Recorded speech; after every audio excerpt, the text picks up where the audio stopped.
दोस्तों, दुनिया के हर एक धर्म में बुरे कर्मों के लिए दंड का प्रावधान है, चाहे वो इंसान हो, जानवर हो या स्वयं भगवान ही क्यों न हो। अगर आपने पाप किया है तो उसके लिए आपको दंड अवश्य मिलेगा। इसका एक उदाहरण है जनक नंदिनी माता सीता।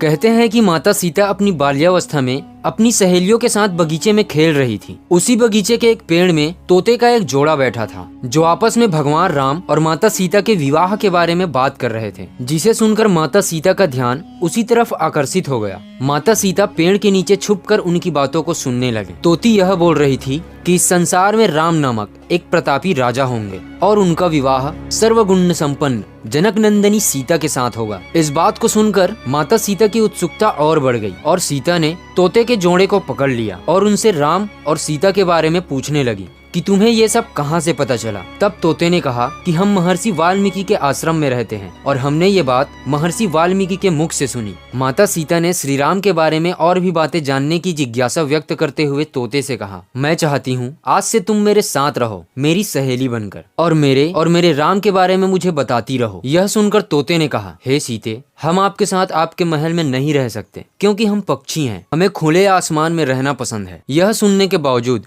माता सीता ने कहा कि जब तक मेरा विवाह नहीं हो जाता तुम मेरे पास रहोगे। इस पर तोते ने कहा कि मेरी पत्नी गर्भवती है, मैं इसका वियोग नहीं सह पाऊंगा, आप इसे छोड़ दो। तोता माता सीता के आगे बहुत गिड़गिड़ाया, लेकिन माता सीता ने उनकी एक न सुनी और दोनों को अपने महल में रखवा दिया। इस पर तोती को बहुत गुस्सा आया। उसने माता सीता को श्राप देते हुए कहा कि जिस तरह तू मुझे मेरी गर्भावस्था में मेरे पति से दूर कर रही है, ठीक उसी प्रकार तुझे भी अपनी गर्भावस्था में अपने पति का वियोग सहना पड़ेगा। ऐसा कहकर उस तोती ने अपने प्राण वहीं पर त्याग दिए। इसके कुछ समय बाद तोते ने भी अपनी पत्नी के वियोग में अपना दम तोड़ दिया। ऐसा माना जाता है कि इसी तोती के श्राप की वजह से माता सीता को अपनी गर्भावस्था में भगवान राम से दूर रहने का वियोग सहना पड़ा।